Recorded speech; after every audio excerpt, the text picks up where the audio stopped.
Could you explain exactly what the Booker Prize for foreign writers consists in, and what are the challenges? Yes, thank you, Regine, and thank you all for coming on Sunday morning. And it's a huge pleasure to be at the Pune Festival, and it's obviously going from strength to strength, and I wish it further triumphs in the future. Just to make it clear how the Booker Prizes are organized, there are now two parallel and equivalent Booker Prizes. There is the Man Booker Prize for fiction written in the English language, which is given every October, and now following its, I don't know what you will call it, reorganization, there is the Man Booker International Prize, which is now a prize for the best novel translated into English. That's the prize that is given in May, and the prize for which I was chair of the judges this year. I've also, by the way, been a jury member for the original Man Booker Prize for English language fiction. That was quite a while ago, in 1999, and our winner then was J.M. Coetzee for the terrific novel Disgrace. And at that point, he became the first author ever to win the Booker Prize twice. And we like to think that that accolade helped push him towards the Nobel Prize for Literature, which he won in 2003. So the International Prize is given for the best translated novel appearing in English during a calendar year. It is worth the quite generous sum now of £50,000, which thanks to our sponsor, the Man Group, and that money, crucially, is divided equally between the original writer, who gets £25,000, and the translator, who also gets £25,000. This is very important because what it establishes is a kind of parity of esteem between the two participants, between the novelist and the translator. It makes it very plain publicly that the translator is an artist in his or her own right, and someone who deserves equality of respect in the entire process that brings a foreign novel into the English language. How many members of the jury are there, and how many books do they have to read altogether? Okay, there are 5 members of the jury, and this year we had to read 155 books, and it's that's the first time I've ever got a round of applause, but I'm very, very grateful because I don't need to tell you how many long evenings and weekends and holiday weeks it took up, combined with a job. However, it was an incredibly rewarding thing to do. Out of that 155 books, yes, it's obvious that some of them are never going to be serious contenders. One interesting factor in judging translated fiction in English is that in recent years we've had a boom in translated crime fiction, particularly crime fiction from Scandinavian countries. And although it's often quite gripping, quite fun to read, you know at a fairly early stage that this is never going to be a contender for a big international literary prize. So you can almost treat some of those books as extremely enjoyable and well-crafted light relief. But that still leaves an awful lot of books that deserve very, very intensive attention, thought, concentration. It's a big undertaking, but I think the crucial thing is that we don't farm it out. We don't outsource it to panels of invisible people who sift and select and then deliver to the jury a small number of books for them to deliberate on. We consider the whole field, and the field is quite enormous.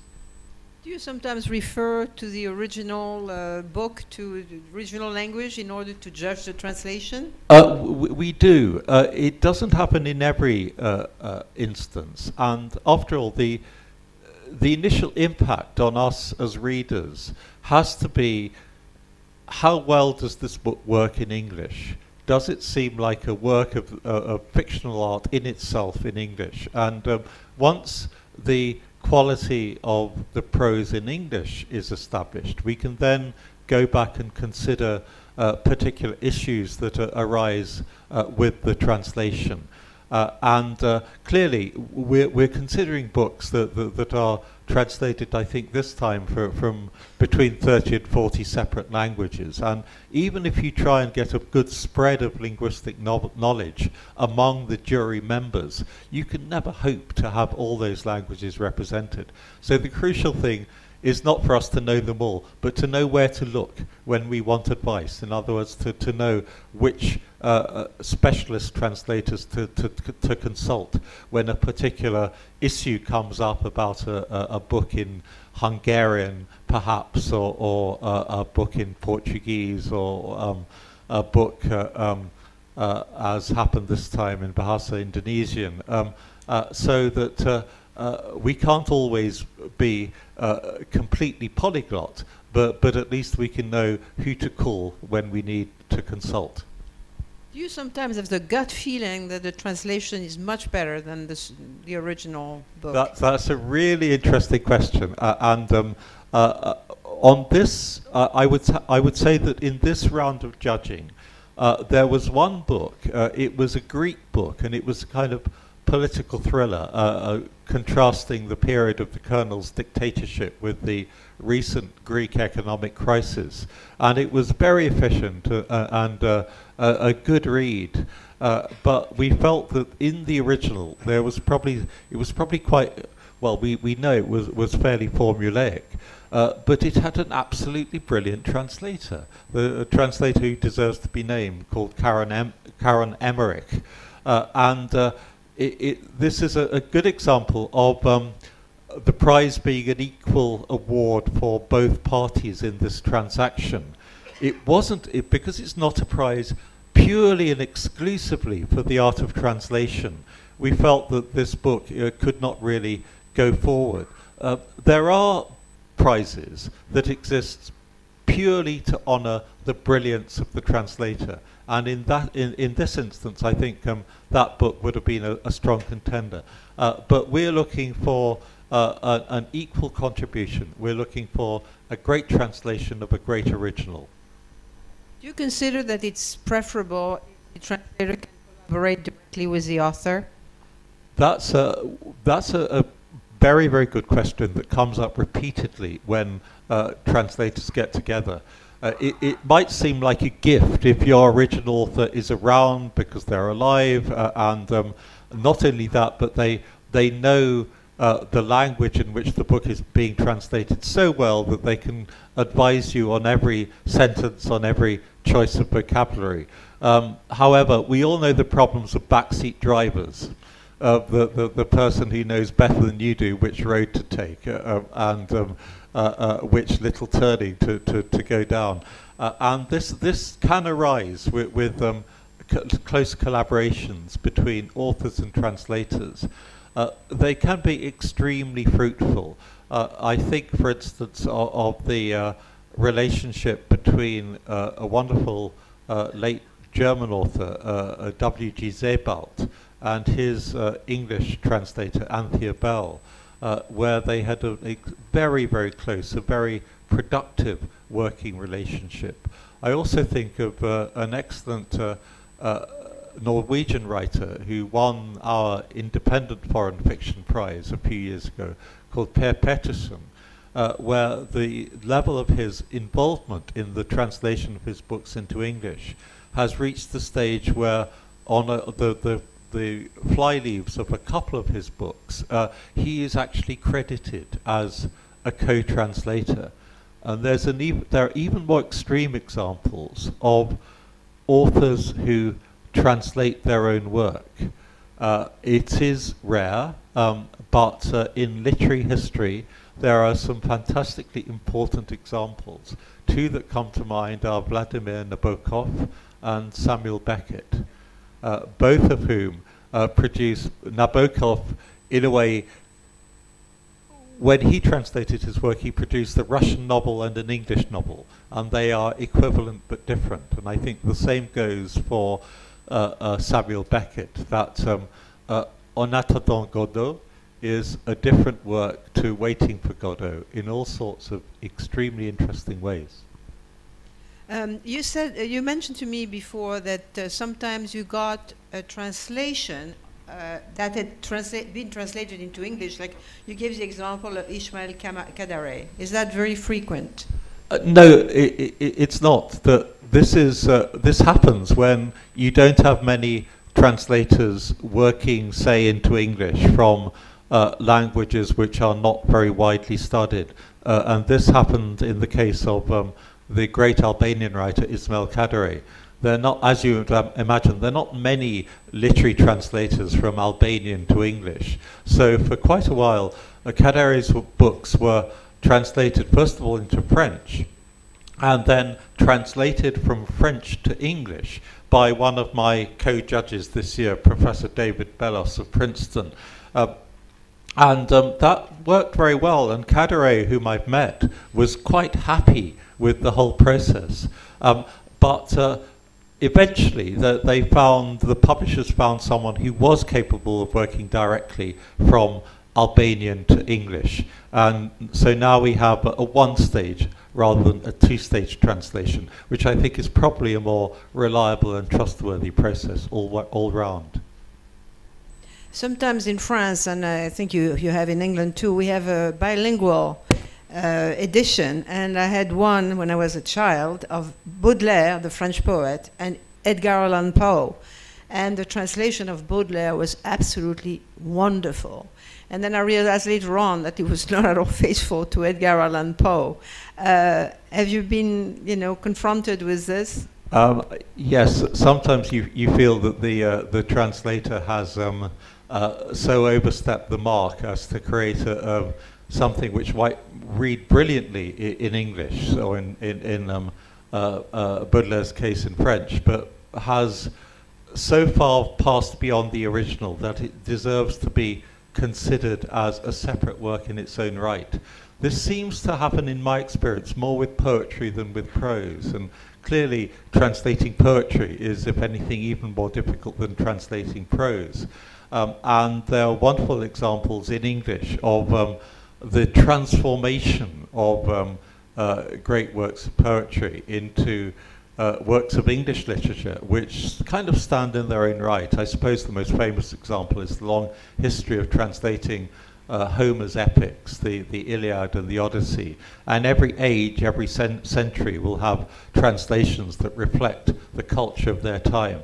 And in the case of Homer's Iliad, there are some wonderful recent versions by a poet who has just died called Christopher Logue, which takes the Trojan War up to the era of the Vietnam War or the Iraq War, and does so incredibly powerfully. And that really is pushing at the limit of translation, where it becomes a different sort of thing.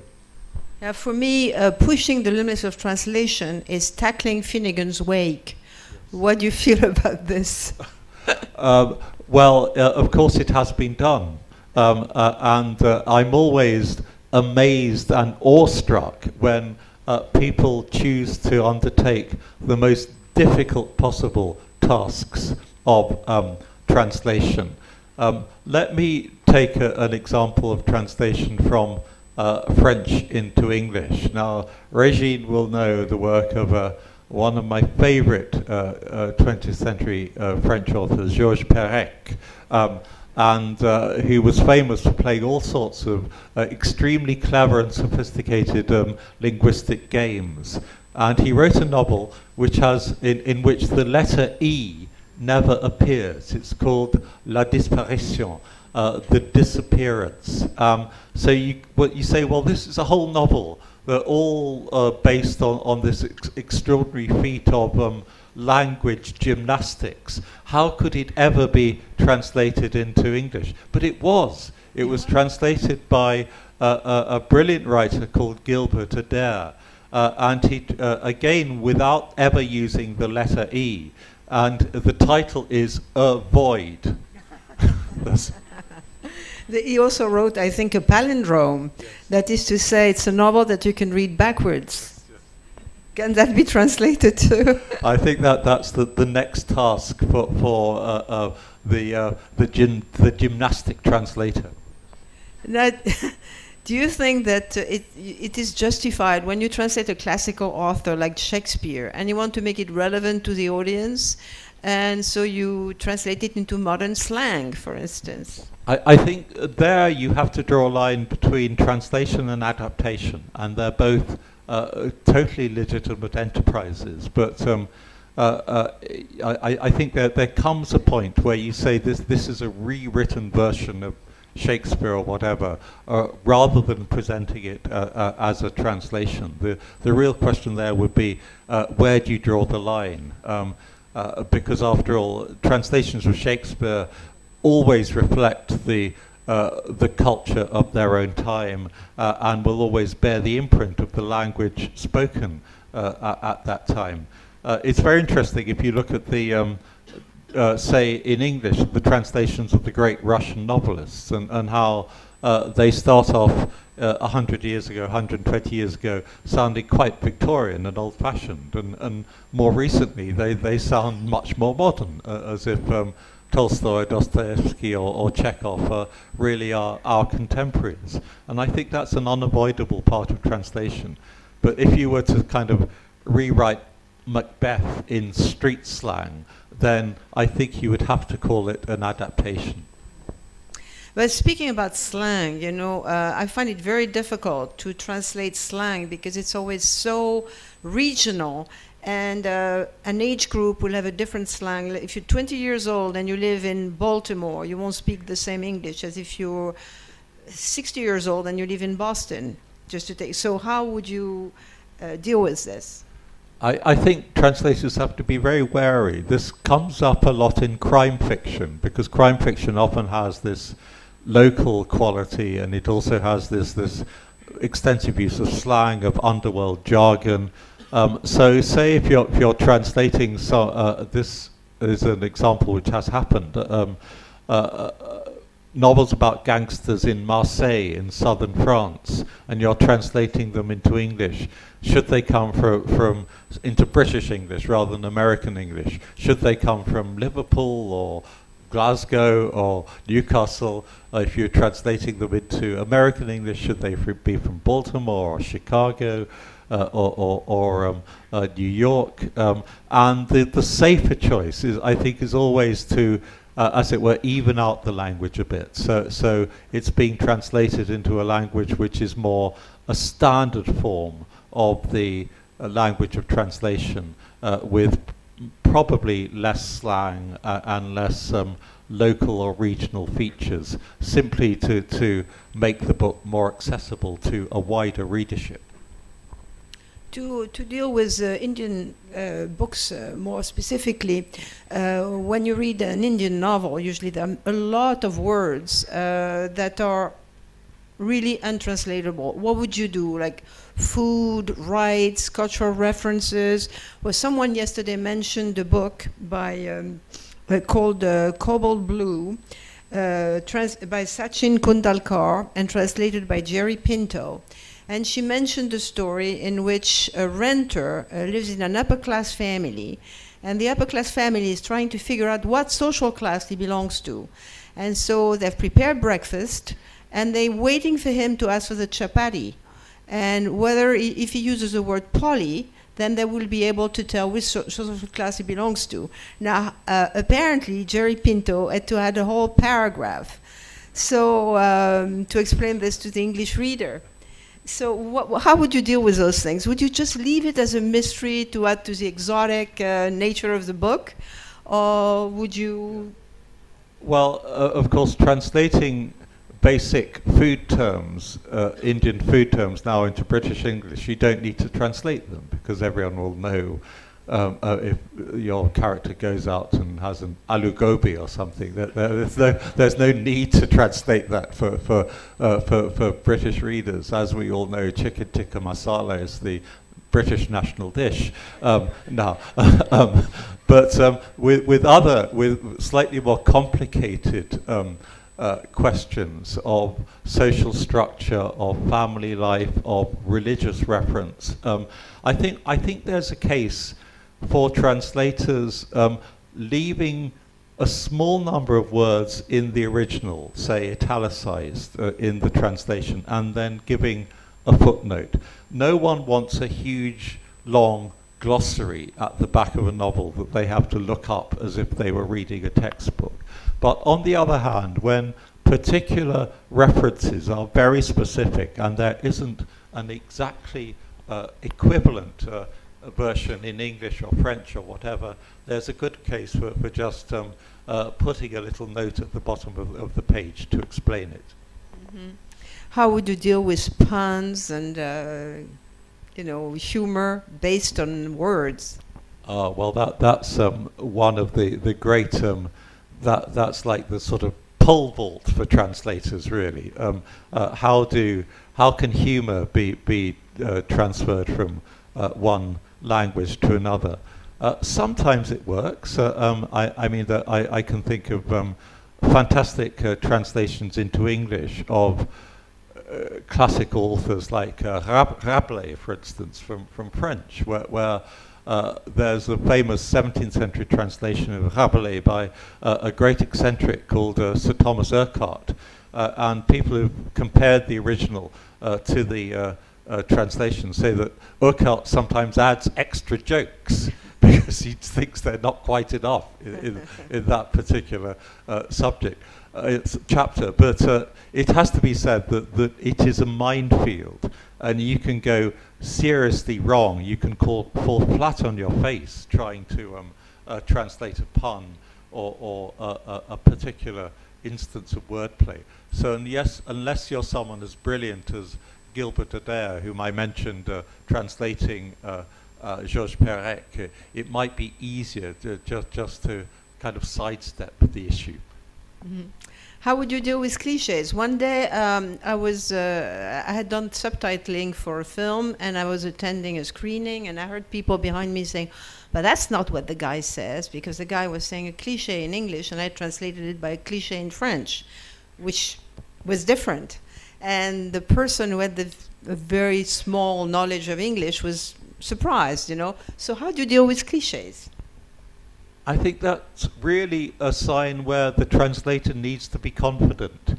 If you're reading a passage in a book and it's obviously meant to be a cliche, then you have to translate it as a cliche. Don't try and beautify it. Don't try and dignify it by making it something more special than it is. But I think you probably have to be quite sure of your own ability so that the reader will think that this cliche belongs to the character rather than simply being a sign of your own rather banal imagination. Well, sometimes the cultural references are so subtle, I would like to give you two examples from my own language. In French, if you say of someone, particularly a woman, she's an intellectual, it's a wonderful compliment. It means she's intelligent, she's highly educated. And if you say to an American woman about an American woman, she's an intellectual, that could be a terrible criticism. Could mean she's badly dressed, she's getting the wrong hairdresser, she's arrogant, And the way I discovered it is a friend of mine had an article about her in a newspaper, and she was very, very upset because instead of saying she's a dashing brunette, they were saying she's an intellectual. So she got really, really, really upset. How would you deal with such a thing? That's really interesting because obviously words don't exist in isolation. They exist in a context of who is speaking to whom, what their assumptions are, do they have the same assumptions. If I was translating intellectual into British English, I think it would depend on who is talking. If they are quite educated people, then you could say she's an intellectual and it would be a compliment. But also there would be a certain kind of speaker for whom the term intellectual would be suspicious. And if you wanted to have a positive connotation about a highly intelligent woman, then you'd probably have to say she's a scholar or she's a deep thinker or something like that to avoid the negative connotations. But it would always depend on who is talking and who they're talking to. So what are the specific advantages, according to you, of Indian authors who write in English? Well, the specific example, above all, clearly, is commercial and in career terms, that they instantly enter the enormous circuit of English language publication. And I know that they, for many authors in India, the question of to write in English or not to write in English is a very moot point, and sometimes a very difficult point. It's unusual when you have a culture where large numbers of people are able to make that choice, to think about writing it in one language or another. My own perspective is that although I appreciate and have done for decades the wonderful richness of modern Indian writing in English, I also think that we should be seeing many more translations from other Indian languages into English, and it's a source of regret that so few of them seem to receive, even if they're made, so few of them seem to receive international distribution.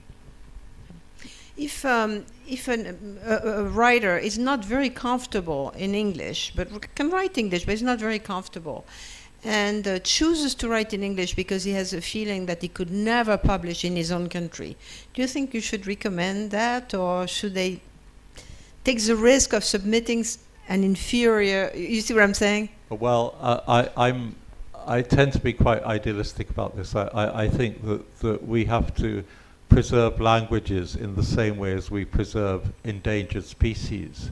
And one of the ways to do that is to encourage local publication initiatives so that people who are steeped in the language and culture of their region have the opportunity to publish in that language. And of course, in some cases, to be translated as well. I think once you start to steer people in the direction of a major international language, which these days will mostly be English, you are threatening the future prosperity of that their own language and their own culture.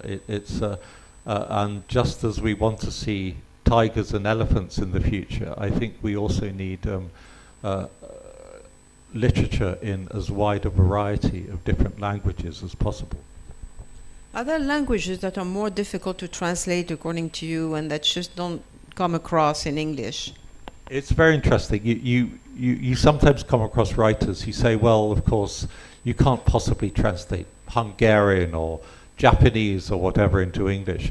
And I think you have to work hard to unpack what they're assuming. Are they saying that the language itself is untranslatable, which is very seldom the case? Or are they saying that there are particular cultural traditions, particular sets of beliefs and patterns of thought which are very, very distinctive to the original language, and therefore if they are going to be successfully translated, the translator has to really toil to make that bridge.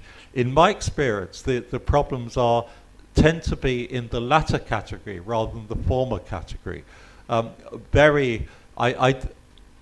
don't believe that virtually nothing is untranslatable, but certainly some languages and some cultural backgrounds are much more difficult to translate. It's quite interesting in recent years, reading a fair amount of fiction translated from both Chinese and Japanese.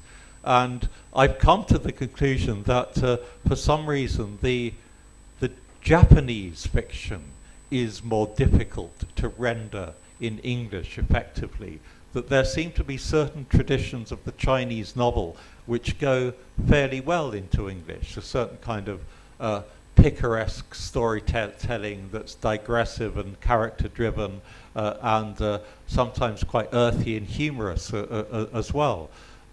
if, for instance, if you look at the recent Chinese Nobel Prize winner, Mo Yan, whereas with Japanese, even if it's writing about people living what appear to be very familiar modern lives in sophisticated cities, there is a particular set of stylistic features and attributes that I think English translators really struggle to convey effectively. I'm not sure why that should be, but it's just struck me over and over again reading translations from both of those languages in recent years. Do you think that translators who specialize in a certain genre, that is to say, if they translate thrillers, they should specialize in thrillers and just forget about other types of novels? Or should they try to translate everything? Or can they translate everything? I think that the best translators are the most versatile translators, because I think working in one genre of literature will help to, as it were, flex your muscles and increase your power when it comes to other kinds. Just one example, there's a terrifically gifted translator whom I've mentioned before, Anthea Bell, who translates into English from both French and German. And in French, for instance, she translates the Asterix comic books. But from German, she has retranslated the works of Sigmund Freud. Which all the way from Asterix to Freud is probably as wide a cultural span as you could imagine. And she's also, incidentally, incredibly skilled at getting French jokes to work as English jokes. It's very difficult. I don't know if you've read Asterix, but that would be extremely difficult. It's full of words created from Latin, adding suffixes, and I mean, it would be incredible. And do you know what she enjoyed most, Freud or Asterix? Asterix. Has it happened to you, because I have the feeling you know French pretty well, that you're reading a translation and you know that the translator made a mistake? You know that there's, well, you know, in French we have many false friends. What do we call the false friends? That is to say, words that have Latin roots, except they have completely different meanings in English and in French. And very often when you speak both languages and you translate from one to the other or the other way around, you tend to use one for the other, and it's very difficult to avoid. So has it happened to you? You're reading the translation and you can see there's a mistake in it? Yes, I think every translator has their moments of inattention. So you have those reading translations. Sometimes it's like sort of when someone changes gear very, very clumsily. And what matters is not that they make a mistake, because everyone makes mistakes, but that tells you that not simply that the translator is fallible. Of course, we're all fallible, but the editor is not doing his or her job. It's the editor at the publishing house who should pick up precisely on those moments of clumsiness or moments of manifest error and get them corrected.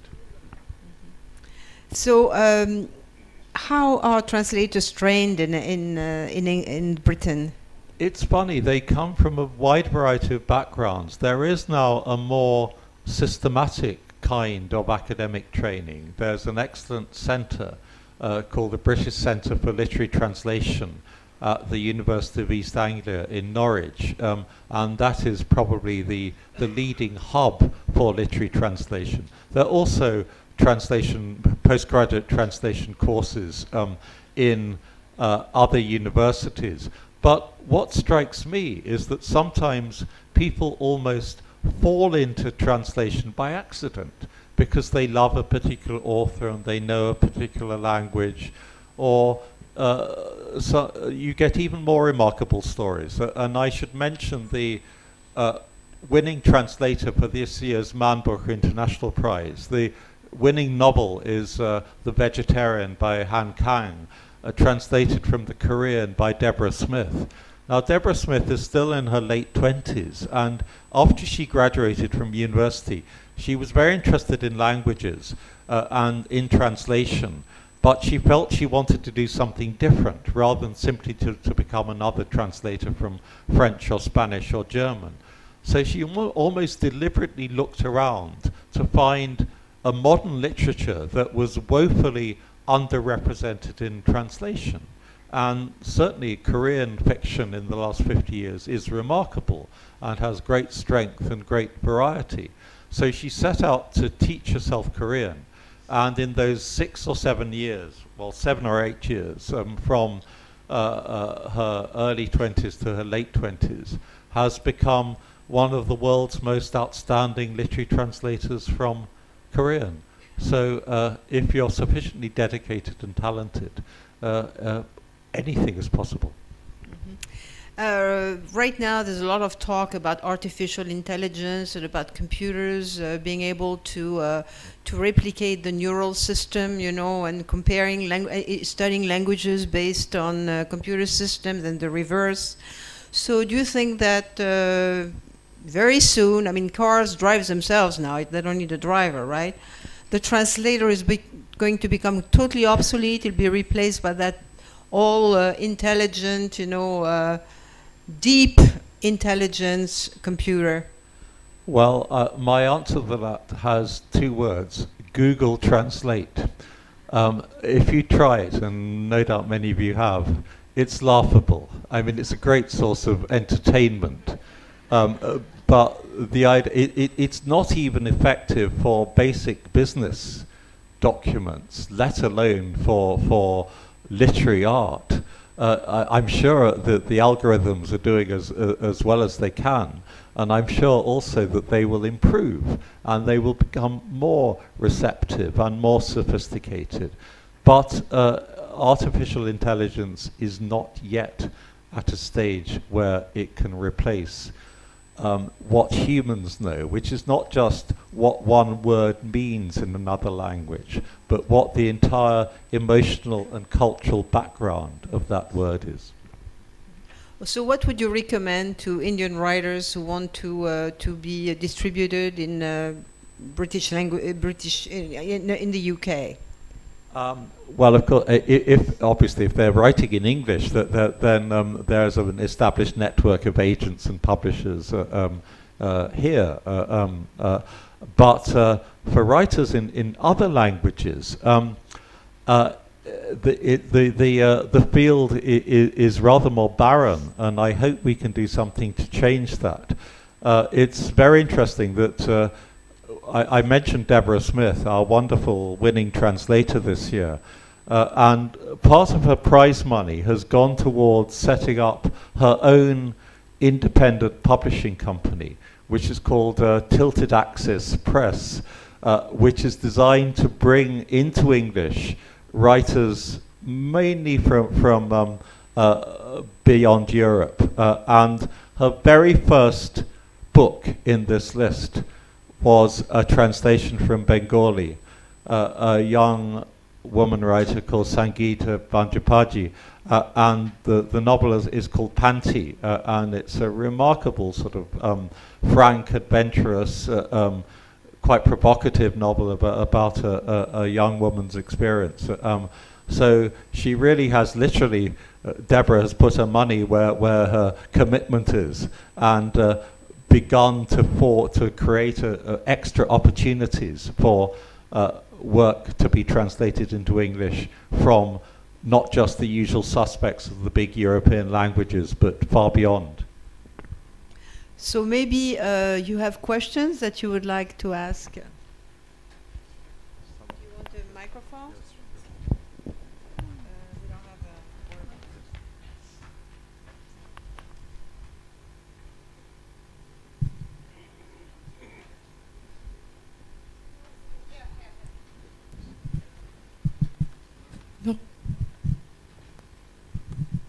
Hi.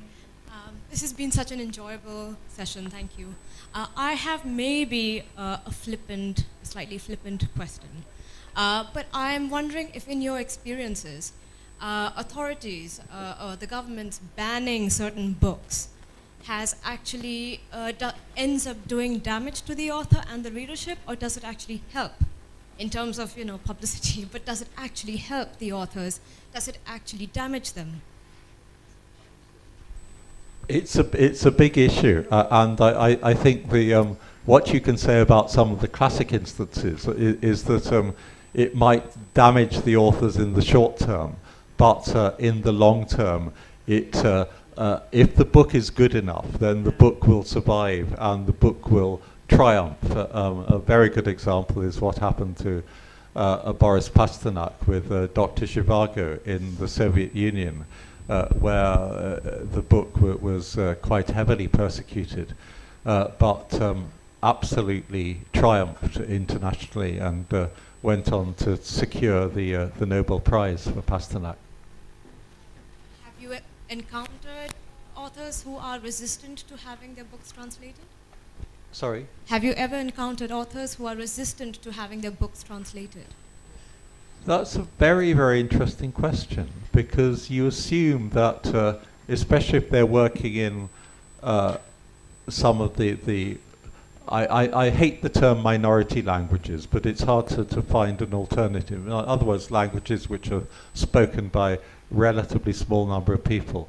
And you always assume that people are desperately eager to be translated and are going to be incredibly grateful for translation into a bigger languages.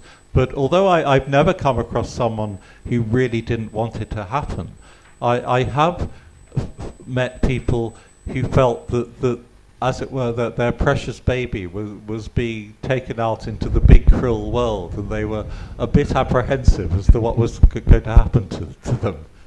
Yeah. Or sometimes they're very insistent on certain sentences to be changed, and the result would be absolutely horrible. They just because they don't really have the feeling for the language it's translated into. So sometimes it's really a scourge. Yeah. Hello, sir. Sir, I had a question regarding you're on a Booker Prize this thing panel. So the Indian author, suppose he's writing, what are the categories or what is the perspective you see while giving the prize, and why Indian authors are lacking behind to get the bigger prize like Nobel and all that? We are less in experience, or we are what international point of view, what is your seeing in an author to get the prize? Well, as I said, that there are two prizes. The prize for the international prize does depend on the number of translations that we get. And as I said, one of my big regrets is that we get so few from Indian languages. We have had a shortlisted author for the previous Independent Foreign Fiction Prize, which is now merged with the Man Booker International, and that was the Bengali author Sankar for a novel called Charangi. But it's quite dismaying to realize that it took more than 40 years for that book to be translated into English. It was first written in the 1960s and translated about 2009. If we move on to the other Man Booker Prize for English language fiction, then clearly that there have been Indian winners, most famously Salman Rushdie with Midnight's Children, but also Kiran Desai with The Inheritance of Loss, and most recently Aravind Adiga with The White Tiger. So I think that in terms of the history of the prize, that both for winners and for a larger number of shortlisted authors, that there has been a very, very strong and consistent reputation for Indian writers. As regards the Nobel Prize, then of course you have to go back into history, and the famous occasion, I think it was 1913, when Tagore won the Nobel Prize, the first non-European author ever to win the Nobel, and that was it was seen quite rightly at the time as a major moment. I have to say I find the whole Nobel Prize process quite baffling, so I'm not the best person to ask about the inner workings of the Nobel Committee, but I do know that they cast their net far and wide, and they do try and be as international as possible. So who knows what might happen in the future. There was a question over there, or two questions. First the lady. Yeah, so this is about, is it true that when it comes to the Booker Prize as well as the Booker International Prize, is it true that books of a certain genre are preferred over other genres? For example, crime fiction would never, a book on crime fiction would never win a Booker Prize. Well, this is a question that arises a lot, and it arises not just with the Booker Prize, but with other prizes. What is the status of crime fiction? At what point do you cease to consider it simply as a genre book, but as a literary novel that deserves serious consideration for major prizes? I have to say that my mind remains entirely open. I'm waiting for the crime novel which would work so brilliantly that you could see it as an entirely worthy and equal competitor with any other novel. With the Booker Prize, this used to happen time and again with writers like P.G. James, who's a very, very fine writer by any standards, and people used to ask, well, why isn't she on the Booker Prize shortlist? And it was quite hard to give a convincing answer to that. I think there was another question. The lady behind, 2 rows behind, you had a question? No, the mic's with me. Hello. I think there was a lady here who's been raising her hand. Just ask the question. Yes. Yes. Okay. No, I have a. Okay, well, next, you'll be the next one, and then we'll start. I have a question. Okay. So very often, especially with literary classics, you have different editions or different versions. You have like a UK edition or a US edition. One of the examples that come to mind is Albert Camus' The Outsider. So while we were studying, we were told to refer to The Outsider, which is the UK version, and not The Stranger, which is the US version. What would be the difference between the UK and the US vis-a-vis translation, and which one would actually be considered for something like the Booker Prize? Well, I hope that we would never be in the position where there'd be 2 rival translations in the same year. I don't think that's likely to happen very often, but the point you raise is a very, very important one. Obviously, translations compete, and it can be often a question of the reader's judgment as to which they prefer. One example I was talking to with Regine earlier is about the first line of Franz Kafka's famous story, The Metamorphoses, where the main character, Gregor Samsa, wakes up one morning and he's been transformed into a monstrous insect. And in German, the phrase is, I think, ungeheures Ungeziefer, which is, there's kind of, as you hear, there's a kind of double negative there. And people often translate it as cockroach. But apparently it's not a cockroach, and the German word Insekt existed. He didn't use that. There's another German word which I think is Wanze, which means bug, but he made this very, very specific phrase, and it means like a sort of disgusting sort of odd vermin. So it kind of carries the connotation of maximum repulsion, but without any specific description of what species it is. There are about 10 different translations of this phrase in different versions of the Metamorphoses, and it can often be a matter of taste which you prefer, and it could be very hard to say that one is entirely right and one is entirely wrong. Actually, my question is a bit different. I wanted to ask, there are many dramas and also theatre plays which get novelized, which are made into novels and then translated into English or in different languages. Do you face different like difficulties or obstacles doing that? Because portraying drama or translating drama with their emotions is really difficult. So do you face any obstacles or with the cultural references or traditions as Regine talked about earlier? I think that's a wonderful question, and it raises the whole question of what is specific about translating drama as opposed to fiction. and I think it presents a whole separate set of challenges, and I wouldn't want to minimize them. Just to give you one example, there have been recent retranslations of the work of Henrik Ibsen, the great Norwegian dramatist, and the new English versions read very differently to the older ones. They appear much more colloquial, much more informal, and I'm told that they are in fact more accurate, that Ibsen was using a lot of quite demotic and even slangy language, which the Norwegians of his time would have realized.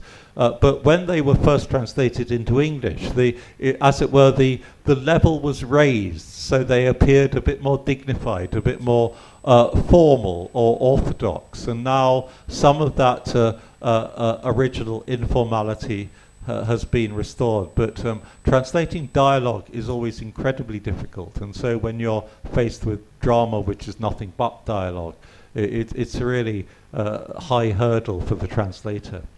Yeah, it's something we have when we translate a film, and we have another difficulty, which is syncing, obviously. So you have to reduce the number of words, or reduce only choose short words, or also try to follow the shape of the mouth, which adds another level of difficulty. We actually were studying a drama for our English literature class called The Old Stone Mansion, which was originally written in Marathi, called Wada Chirebandi. So people who have actually read that play in Marathi had questions like what you said earlier, that this sentence was not translated properly, or the phrase was not used easily. So which was why I asked this question actually. Thank you. Okay, well, it's all I can say is pity the poor translator. They have a tough task. Do we have other questions? No? Okay, well, thank you very much. Was there someone? There was somebody else? Yes. You had a question here? I want to ask you one question. I am fond of English classic literature, and I have been translating a few books by Somerset Maugham here. I have translated his short stories some time back, and those books have been published here in Pune. When I translated the novels now, I come across the difficulty that the agents who are holding the copyrights, they are asking the royalty for 2,000 copies. And in Marathi language, it is very much difficult to sell even 1,000 copies of the book at one time. Even 1,000 copies take nearly 3 to 4 years to sell.